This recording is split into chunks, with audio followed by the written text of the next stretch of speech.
Qarşınızdayıq. Tibb üzrə fəlsəfə doktoru, mama ginekoloq Mehriban xanım Musayeva studiyamızdadır. Sonsuzluğun müalicəsində mən deyərdim ki, sonsuzluq şikayəti ilə gələn xəstələrlə uzun illərdir məşğul olan həkim və müalicənin də çox yüksək dərəcədə effektini əldə edən həkimlər sırasındadır. Xoş gördük sizi Mehriban xanım. Studiyamıza xoş gəlmişsiniz. Necəsiz? Çox sağ olun, yaxşıyıq. Təşəkkür edirəm gəldiyinizə görə. Səbəblər müxtəlifdir qeyd elədiyim kimi və fərdi yanaşma olduğuna görə müalicə taktikaları da fərqlidir və çox istəyərdim ki, həkimlə əlaqə yaratmaq istəyənlər varsa bu arada xatırladım, Mərkəzi Klinik Xəstəxanada fəaliyyətini davam etdirir. Buyurun, Sonsuzluq mərkəzinə müraciətlərinizi edə bilərsiniz.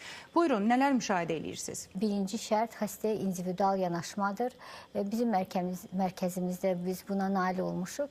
Hər bir xəstə yoldaşı ilə birlikdə gəldikdə biz onlara birinci çox diqqətli dinləyirik. Çünki çox zaman xəstələr öz problemlərin həkimdən bəzən daha yaxşı bilirlər. Və dinlədikdə onların probleminin nə zaman başladığını və məsələn bəzən olur ki, xəstələrdə heç öncədən bu qədər ciddi problemlər olmamışdır, amma keçirilən bəzi əməliyyatlar, prosedurlar o problemi artırır. Ümumiyyətlə, ekstrakorporal müalicələr daha çox kişi faktorlu sonsuzluqda istifadə elədikdə, burada da bəlli qrup var ki, onlarda daha çox istifadə edirik. Bunların da birinci başda gələni azospermidir. Yəni qeyd elədiyimiz kimi, azospermilər iki cür olur, obstruktiv, non-obstruktiv. Obstruktiv olan azospermilərdə bizim başarı şansımız daha yüksəkdir və burada bir çox cərrahi əməliyyatlardan istifadə edərək bunlara PS, MS, TS, mikro-TS üsulları aiddir ki, bunlardan istifadə edərək əldə etdiyimiz sperm hüceyrələri ilə həm ekstrakorporal müalicə üçün, həm də gələcəkdə xəstə istifadə etsin üçün, bunun üçün dondurma üsullarından istifadə edirik. Non-obstruktiv azospermində istifadə edədiyimiz müalicə üsulu isə yalnız mikro-TS-dir. Burada deməli yenə biz sperm hüceyrələrini əldə etməliyik. Bunun üçün bəzən xəstənin FSH ölçümü, testosteron ölçümləri çox önəmlidir. Yəni belə çıxır ki, sonsuzluqdan əziyyət çəkənlərin bir çoxunda azospermiya diaqnozu var. Əks cinsin nümayəndələri dinləsin. Bu nə deməkdir? Azospermiya spermatozoidin olmaması deməkdir.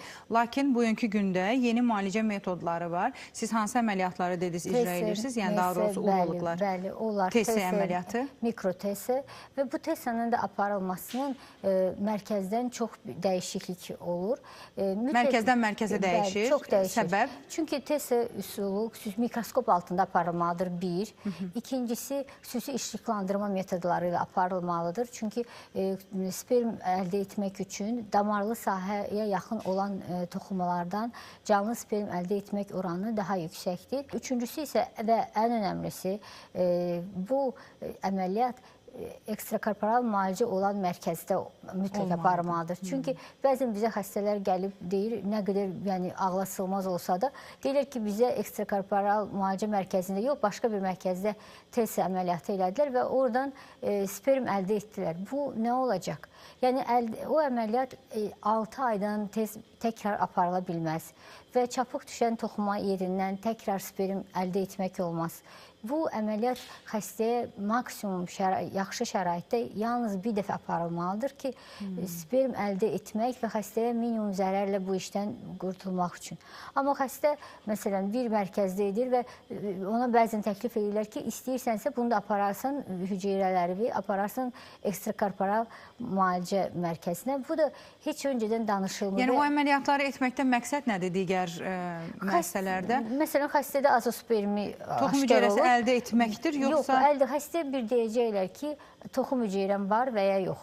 Yəni, o da yenə deyirəm ki, heç də mümkün olmur. Biz onu, məsələn... O necə olur? Biz əldə etmək üçün o əməliyyatı icra edirik. Və bir çox xəstə var ki, hansılar ki... Yəni, onu diaqnostik əhəmiyyətli... Diaqnostik test edilir. Necə ola bilər? Etdikdə də yenə heç onun diaqnostik məlumatı doğru olmur. Çünki yalnız ekstrakorporal müalicə mikroskopların altında oradan hüceyrənin çıxıb-çıxmadığını dəqiq bilmək olur.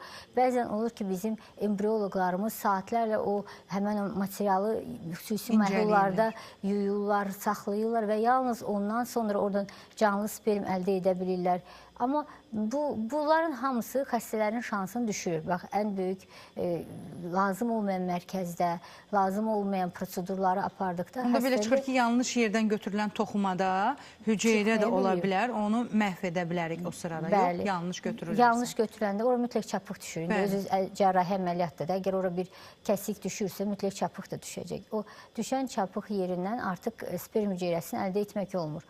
Ona görə də dediyimiz kimi, yalnız ekstrakorporal müalicə mərkəzində olmalıdır və yalnız tam avadanlıqlı, dediyimiz kimi mikroskop, xüsusi işıqlandırma sistemi olan laboratoriyalarda bu əməliyyat icra olunmalıdır. İndi bu kimlərə icra olunur? Kimdə ki, azospermiya diaqnozu qoyulub, əlbəttə ki, 100 xəstənin hardasa 50-sində, 60-ında toxum hüceyrəsini əldə etmək mümkün olur. Amma əldə olunan o hüceyrənin mayalanma qabiliyyəti varmı, yoxmu? Həqiqətən embrion əldə eləyə bilərik, keyfiyyəti və s. Bütün bu məlumatlar nə zaman ötürülür xəstəyə? Daha doğrusu müraciət edən ata namizədinə? Əməliyyat olunduqdan sonra deməli birinci bir sperm incələməsi olur və orada canlı və həm canlı, həm morfoloji cəhətdən spermin keyfiyyəti haqqında ailəyə məlumat verilir. Bundan sonra mayalanma icra olunur. Yəni həmən o sperm hüceyrələri yumurta hüceyrənin içərisinə xüsusi bir mikroinjeksiyon üsulu ilə yeridilir və bundan sonra da 3 günə burada mayalanma, sonra bölünmələr də gedir və xəstəyə 3 günün sonunda lazım, bəzən isə 5-ci günün sonunda bu əldə edilən embrionların keyfiyyəti haqqında məlumat veririk. Embrion neçənci günündə köçürülür? Bu da xəstədən xəstəyə dəyişir. Yəni, ya 3-cü gün, ya 5, bəzən də 6-cı gün transfer edə bilir. Daha məqsədə uyğun neçənci gün? Bu da individualdır. Yəni, bu xəstənin yumurta sayısından asılıdır. 3-cü günə gələn embrion sayından asılıdır. Yəni, blast transferi etmək üçün mütləq 3-cü günə 5 embrionla girməliyik. Yəni, 5 embriondan azdırsa, blastların sayı da azalacaq və yenə də hamiləlik şansı düşəcək. Əgər 7 yumurta hüceyrə, 5 blastımız 3-cü gün varsa, blast transferi icra edə bilirik. Yəni, daha doğru olmazmı 3 günlük embrionu köçürdüb, daha ana bətnində onu inkişaf etdirmək? Yəni, biraz məntiq yürütmüş olsaq, insan istəyək ki, bətin daxili inkişafda. Amma bəzən seçim, məsələn, bizim 10 embrionumuz var. Biz 10 embrionu da yeridə bilmərik deyə. Biz onları hansı ki 5-ci günə gəlib çatır, onlardan əldə edəcəyimiz hamiləlik şansı daha çoxdur. Yəni, daha xarici mühit nə qədər yaxşı olsa da, yenə də o xarici mühitdir. Orada sağ qalanlar yalnız ən sağlıqlılar olur. Ona görə seçim etdikdə ki, hansılardan daha yaxşı hamiləlik edəcəyik, o zaman blast transferi icra edirik. Yumurta keyfiyyəti dediniz. Bunu necə müəyyən edirsiniz? Yumurta keyfiyyəti yumurta toplandıqdan sonra artıq görsənir. Bu da bəzən bu zaman illərlə səbəbi məlum olmayan sonsuzluq qrupunda olan xəstələr də var ki, onlar hansı ki düşünürlər ki, hər şey yaxşıdır, yumurtaları ovulyasiyada uğrayır, folikulları var, vaxtında adət görürlər. Amma bu ekstrakorporal müalicə sırasında məlum olur ki, onların yumurtalarında keyfiyyət problemi var. Bunlarda yumurtanın ən birinci morfoloji görüşünə görə seçə bilirik və bundan sonra yenə də gedən bu bölünmə, mayalanma günlərinə görə yumurtanın keyfiyyəti haqqında məlumat veririk. Amma yenə də həm bütün müalicələrdə olduğu kimi biz öncədən bəzi müalicələr etməklə, bəzi xəstələr məsələn bizə məlumat verir ki, daha öncə ekstrakorporal müalicələrdən keçmişik və bizdən yumurta sayısı az olur və yaxud keyfiyyəti yaxşı olmuyor. Biz onları protokol dəyişikliyi etməklə və xüsusi müalicələr, belə əlavə müalicələr deyirik, adjuvan müalicələr etməklə keyfiyyətli yumurta hüceyrə və embrion əldə etməyə çalışırıq. Bəzən biz qan analizi verəndə antimüller hormonuna görə xanımlar məyus olurlar. Əslində o göstərici nə qədər vacib bir göstəricidir və ya ümumiyyətlə orada olan rəqəmlər nə deyir bizə? Antimüller hormonu artıq bizim həyatımıza çox istifadə edirik xəstələrə bir yol göstərmək üçün. Burada rəqəm 1.5-in üzərində olmasını istəyirik əlbəttə ki. Nə qədər yüksəkdirsə, yəni 4-ə kimi xəstədən əldə edəcəyimiz yumurta sayısı daha çox olur. Polikistik yumurtalığı olan qadınlarda isə 4-ün üzərində olur antimüller hormonu. Antimüller hormonu tək bir göstərgə deyil. deyil və həmişə qeyd elədiyimiz kimi bu işlə məşğul olan həkimlər antimüller hormonsuz da xəstənin ultrasəs müayinəsində antral follikulların sayına baxmaqla, xəstənin anamnezini dinləməklə və başqa bir faktorlardan nəzərə alaraq xəstənin yumurtalıq rezervini dəqiqliklə göstərə bilir, deyə bilir, təxmin edə bilir.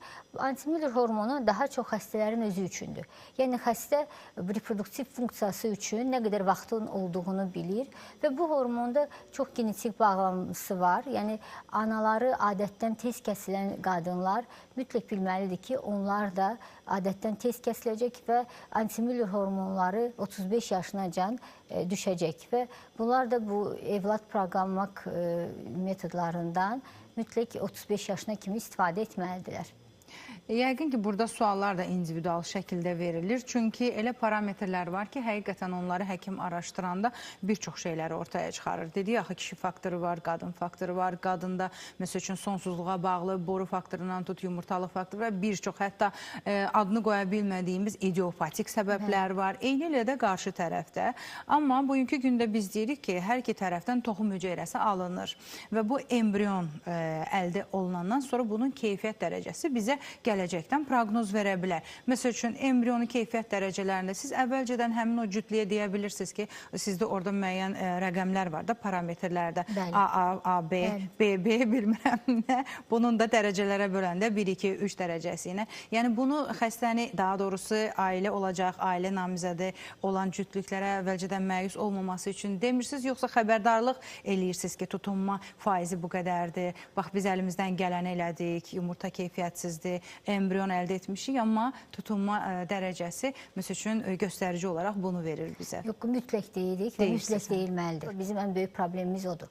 Mərkəzlər arasında heç bir əlaqə yoxdur. Bəzən ki, xəstənin əlində heç bir məlumat yoxdur və xəstə o ikinci həkim üçün yenidən hər şeyi başlamaq lazımdır. Əgər məlumat olarsa ki, xəstənin embrionları hansı gündə yavaşlamağa başladı, məsələn, bəzən bayaq dediyimiz kimi, hər kəsə blast etmək lazım deyil. Yəni, bəzən daha öncədən etmək lazım və yaxud problemin yumurtada olub, spermdə olmağın öncədən bilmək olur. Yəni, birinci ekstrakorporal müalicə sırasında bunları artıq bilmək olur və gələcək, əgər problemi bu dəfə həll etməmişiksə, gələcək dəfə üçün xəstə ilə bərabər yeni bir yol çizmək üçün lazımdır. Elə proqramlar var ki, dünya üzrə bir neçə mərkəz birləşib, dataları yükləyirlər və hamiləlik, hansı embrion transfer olunub, ondan alınan hamiləlik şansı göstərilərək və süni intellekt özü məsləhət görür ki, hansı embriondan hamiləlik şansı daha çoxdur və bundan da istifadə edərək yine hamiləlik şanslarımızı artırırıq. Bəzən yeni istifadə elədiyimiz laboratoriyamızda artıq bir ilin üzərindədir. Embriyo glue, yəni embriyo yapışdırıcılardan istifadə edirik.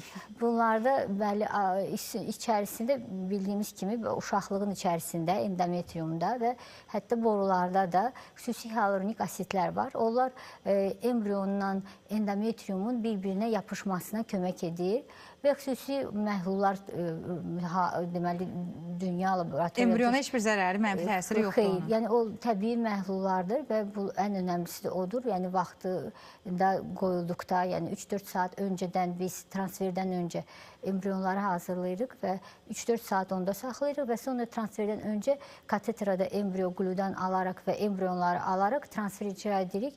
Bunlar da bəlli miqdarda şansımızı yüksəldir.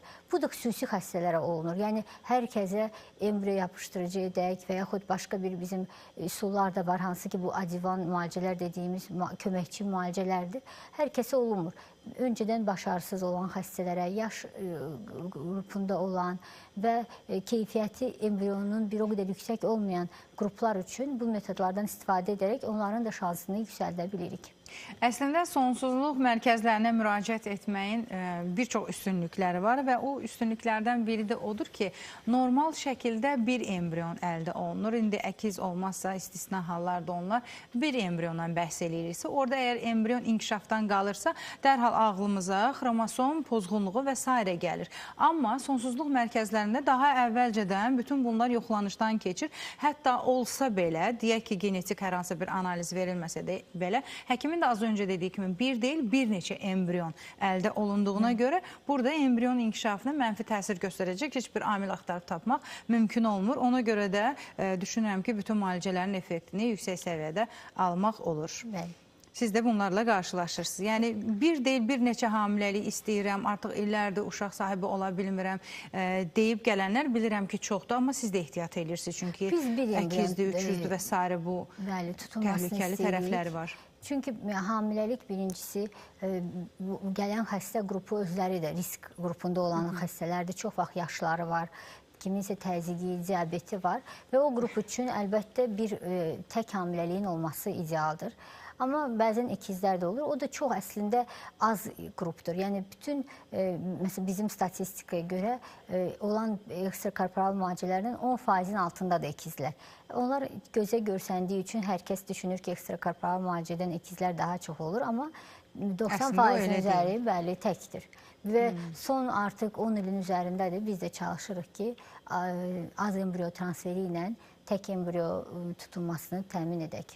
Yəni, nə kimi zərərləri ola bilər? Bunu biraz dərinliyinə. Ekiz hamiləliyin. Bəli, əkiz, 300 fərq etməz.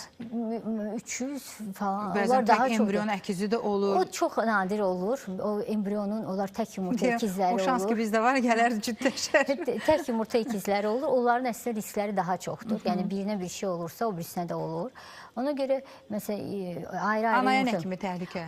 Anaya təhlükəsi, məsələn, şəkərli diabet riskini artırır, təzyiqi artırır. Yəni, bunlar hamısı ekiz hamiləlik, bütün hamiləliklərdə olan riskləri 2 qat artırır.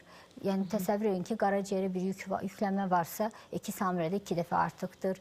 Bütün ürəyə yüklənmə 2 dəfə artıqdır. Çünki artıq 2 uşaq üçün uşaqlıq və orqanlar çalışır. Ona görə əslində ekiz hamiləlik ginekoloqların istəmədiyi və ümumiyyətlə səhiyyə sisteminin istəmədiyi bir haldır. Çünki o uşaqların bir əksəriyyəti də erkən doğulma riski var. Erkən doğulunca da bunlara xüsusi bir neonatoloji xidmət lazımdır. Ona görə də tək hamiləlik bütün dünyada olduğu kimi bizim də istəyimizdir. Həm ananı risk atmış oluruq, həm doğulacaq körpələri risk atmış oluruq. Həkimi dinləmək və orqanizm individual yanaşma olduğu halda bir deyil, bir neçə hamiləlik əldə etmək üçün uyğun bir daxili mühit varsa, təbii resursları nəzərdə tuturam. Əlbəttə ki, o zaman hamiləlik baş tutacaq və bu da sizin istəyiniz üzərinə bir deyil, əkiz övlad dünyaya gətirmiş ola bilərsiniz. Yenə də ilk öncə ana faktoru düşünməlidir. Ana, vacib olan anadır. Daha sonrasında uşaq, övlad, yəni doğulacaq körpə. Çünki əgər ananın orqanizmdə hər hansı bir doğru olmayan bir nüans yaranarsa, növbəti hamiləlikdə çətinlik törənə bilər. Və xüsusilə də bunun folikul əldə etmək üçün istifadə olunan bəzi dərmanlar var ki, doktor istəyərdim orada bir fikir bildirəsiniz. Bunun da hər hansı bir mənfi təsiri, deyək ki, üçün folikulları əldə etdik və bəlli bir müddət, nə qədər müddət sonra embrion köçürürük? O da individualdır. Bəzən həmən ay köçürürük. 2 həftə, 3 həftə. Aylarla saxlaya bilirik. Bəli. O zaman toparlaya bilər qadın. Bəli. Əslində çox vaxt artıq yeni protokollarda biz yumurtaları toplayıb sonradan bəzən... Harada saxlayırsınız onu? Xüsusi inkubatorlarda. Onlar illərlə saxlaya bilirik. Yəni, bu dondurulmuş embrion transferi adlanır və artıq... Donu açılanda sağ qalan... Tələf olan... Artıq dediyimiz 2000-ci illərdən vitrifikasiya metodu ilə dondurma prosesi getdiyi üçün orada əldə elədiyimiz, dondurduğumuz qədər də demək olar ki, embrion eyni keyfiyyətdə əldə edə bilirik. Və bu vitrifikasiya üsulundan istifadə edərək yumurta dondurma başlanılıb. Yumurtanın və embrion içində maye olduğu üçün onlar, məsələn, sperm kimi donmur. Sperm çoxdan dondurulurdu. Amma yumurta dondurma işləmi, embrionun daha keyfiyyətli dondurma yalnız vitrifikasiya üsulu çıxandan sonra olub. Orada da eyni keyfiyyətdə əldə edə bilirik. Amma bu problem burada deyil. Bəzən bizim elə verdiyimiz dərmanların özü, elmi araşdırmalar var. Məsələn, hətta dondurulmuş embrion transferində verdiyimiz bu estrogen əsaslı dərmanlar, onlar da hamiləlikdə təzyiqi artıra bilir.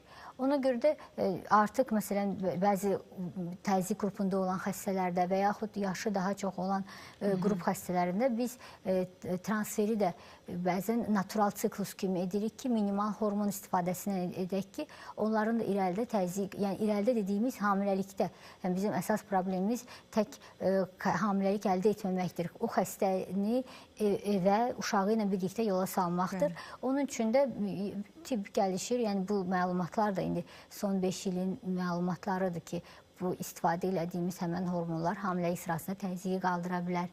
Məsələn, bu dərmanlarda əslində o endometriumu hazırlamaq üçün istifadə edirik, amma hər şeyin yan təsiri olduğu üçün onların da bir yan təsirləri var. Onları da xüsusi müalicələrlə biz düzəltməyə çalışırıq ki, nəticəmizə təsir etməsin. Doktor, tibb inkişaf edir, amma siz getdikcə daha da incəliklərini enirsiniz. Yəni, daha qısa yoldan getmək yerinə daha da hüceyrə səviyyəsində onu görüşdürürsünüz, mayalandırırsınız, daha sonrasında nəzarət edirsiniz bölünməsinə, blastların əmələ gəlməsinə. Burada embrion şəklində dondurulur, yoxsa hüceyrə... Hüceyrə şəklində dondura bilirik. Elə də olur belə. Hansı daha məsləhətlidir? Embrion daha məsləhətlidir. Çünki məsələn, hüceyrə dediyimiz yumurta hüceyrədən söhbət gedir. Sperm dondura bilirik və eyni keyfiyyətdə də əldə edirik. Amma yumurta işləmində çözdükdən sonra itkilərimiz daha çox olur embriona nisbətən. Ona görə əgər planlaşdıran bir hamiləlik varsa, embrion dondurmaq daha məsləhətdir. Amma əgər məsələn dediyimiz kimi qadınlar karyer haqqında düşünür və yaxud bir problem varsa, onlar üçün deməli yumurta dondurma işləmindən istifadə edirik. Yəni yumurtaları bugün dondurduq, daha sonrasında tələf olma ehtimalları açılandan sonra var. Var, amma o qədər yüksək deyil. Yəni biz yəni bu müsbət nəticədir, yoxsa necə? Yox, biz istəyirik ki, minimum tələf olsun. Yəni xəstə məsələn... Yox, əlbəttə o elədir. Amma tələf olursa bu nə deməkdir? Artıq onlardan istifadə edə bilmirik. Bilmirik. Həm də biz məsələn bu... İstifadə etsəydik də embrion əldə edə bilməyəcəkdik mənasına gəlir. Bu deməli gələcəkdə ekstrakorporal müalicə üçün istifadə edəcəyimiz yumurta dondurma üçün olan yumurtaları biz həm də abdominal yola toplaya bilirik. Bəzən, məsələn, bizə müraciət edir qadınlar, hələ heç evli deyirlər. Onlar üçün, yəni aşağıdan heç bir işləm olmadan, qarnından incə bir iğnə ilə yumurtaları toplayıb və irəli üçün saxlaya bilirik. Bu da çox, yəni xəstələrimizin çox istədiyi bir şeydir. Çünki bəzən xəstələr olur ki, bax, bu yaxınlarda bizə bir xəstə müraciət etmişdi. 30 yaşın altında xərçəng, yəni problemi ilə və onun çox gözəl ki, həkimi yönləndirmişdi bizə ki, öncədən yumurtalarınızı dondurun ki, biz kimyoterapiya və ondan sonra başqa bir işlər edəcəyik və ona görə də yəni bu xəstələr üçün bu həm çıxışdır, həm də bilirsiniz, o xəstələr üçün ümid lazımdır ki, bilsinlər ki, o irəlidə heç bir, yenə hər kəs kimi övlad sahibi ola biləcəklər və həmən xəstələrin sağalmaq şansı da daha yüksək olur. Ona görə də hər cəhət, həm psixoloji cəhətdən bu qadınlar üçün önəmlidir, özgüvən üçün, karyerlərini daha yaxşı etmələri üçün, yəni yumurta dondurma işləmələri xəstələrə çox faydalıdır. Doktor, bundan gözəl nə ola bilər ki, karyera düşünürsən, yumurta dondur. Daha gec illərdə məsəl üçün övlad düşünürsənsə, get sonsuzluq mərkəzlərində dəyərli məsləhətləri al. Eyni ilə də embrion, əgər keyfiyyətli, yaş olaraq gənc yaşlardasan, keyfiyyətli embrionu dondurub daha sonrasında yenidən istifadə etmə şansımız var. Digər tərəfdən, əgər keyfiyyətsiz bir yumurta hüceyrəsi, keyfiyyətsiz bir sperm hüceyrəsi varsa, bunun müalicəsini al, daha keyfiyyətli hüceyrə al, daha sonrasında mayalanmada da heç bir problem çıxmasın. Eyni ilə genetik xəstəlik varmı, qohum evliliyi varsa, xroniki xəstəliklər və s. hər nə isə qan xəstəliklərindən tut, ailə hekayəsində olan bütün incəliklərə qədər biz sonsuzluq mərkəzində araşdırıb, yoxlaya bilərik. Doktor, istərdim əks cinsi nümayəndələrinə daha bol informasiya ötürək və bu varikoçal əməliyyatlarından sonra bəzilərində gələcəkdə ola biləcək məsəl üçün problemlər sırasında sonsuzluq qeyd olunur və mən də dəfələrlə bu haqda bir çox həkim kolleqalarınızla danışmışam. Sizcə necə, bu nə qədər həqiqətə uyğundur? Varikoçal əməliyyatı keçirənlərin bir çoxunda gələcəkdə övlad olmama şansı olur deyilir. Əslində, burada problem varikoçal əməliyyatına bağlı deyil. Problem bu insanların sperminin az olmasıdır və onlar səbəb axtardığı üçün bir yönlənirlər androloqlara, uroloqlara və burada onlara səbəbin varikozel olduğu söylənilir. Amma əslində varikozel xəstəliyinin gərək bir klinikası olsun ki, xəstə o klinikası da bəllidir. Bir şişkinlik olmalıdır, xəstəyə diskomfort verməlidir və bir parametr kimi də spermdə bir dəyişiklik olmalıdır. Amma hər spermdə dəyişiklik olan insana varikozel adı altında əməliyyat etmək o xəstələrin heç bir sperm sayısını artırmır, amma əlavə əməliyyat olunduğu üçün bayaq qeyd elədiyimiz kimi hər düşən kəsik o xəstədən həmən nahiyədən spermin çıxmasına əgər araşdırsanız, bəlkə də kimsə bunun üçün elmi iş edəcək, bütün azospermi xəstələrin demək olar ki 90% varikozel əməliyyatından keçib. Ya onları sanki... Daha nə istəyirsiniz, elə sualımın cavabı budur da. O varikozel səbəb deyil. Varikozeli bu xəstənin yalnız 3-cü dərəcəsi olan varikozel o əməliyyat olmalıdır. Yenə də səbəb kimi göstərmək doğrudur da. Doktor, əməliyyat eləyir, çapıq düşür dediyiniz kimi kanaldan çıxa bilmir. Varikozel əməliyyatından öncə xəstə əgər spermində dəyişiklik varsa, yenə də bir ekstrakorporal müalicə mərkəzinə və yaxud özü bir araşdırmalıdır ki, doğrudan mı varikozel bu qədər sonsuzluq verə bilərmi? Olunan insanların 1%-nə bir fayda edir, yoxsa etmir. Amma qalan yenə də 99% vaxt itkisi, pul itkisi, yanlış əməliyyat itkisini yenidən qayıdırlar ekstrakorporal müalicə mərkəzlərinə və dediyimiz kimi sperm çıxmaq şansı düşür. Yəni bunun səbəbi dediyimiz kimi öncədən onları yanlış yönləndirməkdir. O varikozel deyil əslində. Yəni varikozel yalnız sonsuzluğu 3-cü dərəcə olanda verir. Amma əməliyyat olunanların əksəriyyəti 1-ci, 2-ci, ya onların uşağı olsaydı heç onların xəbəri olmazdı ki, bunların varikozeli var. Yəni ona görə də orada bir yönləndirmə, yanlış müalicə, yanlış diaqnostika məsələsidir. Yəni birinci səbəb odur. Maraqlı oldu sizinlə söhbət, minnətdaram. Bir daha xatırladım, tibb üzrə fəlsəfə doktoru, cərrah, mama ginekoloq Mehriban xanım Musayeva studiyamızın həkim qonağı idi. Mərkəzi klinik xəstəxanaya müraciət eləyə bilərsiniz. Qısa aradan sonra yenidən qarşınızdayıq.